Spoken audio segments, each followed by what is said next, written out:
বিড়ি জাহান্নামের খাবার, সরাসরি জাহান্নামীদের খাবার। কোরআন শরীফে আছে জাহান্নামীদের খাবারের বৈশিষ্ট্য লা ইউসমিনু ওয়া লা ইউগনি মিন জু'।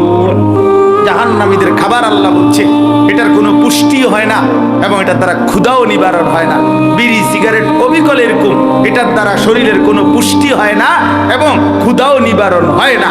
অতএব এটা জাহান্নামীদের খাবার।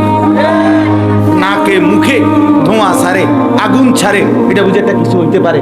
এটা আমার সর্বোচ্চ বুঝাইয়ে দূর। এবারে হয়তো আগের থেকে প্র্যাকটিস করতেছে।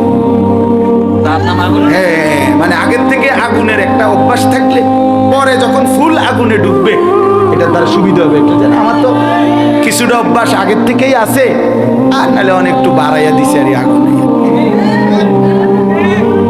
এজন্য এটা লজ্জার বিষয়, শরমের বিষয়, হায়ার বিষয়। এটা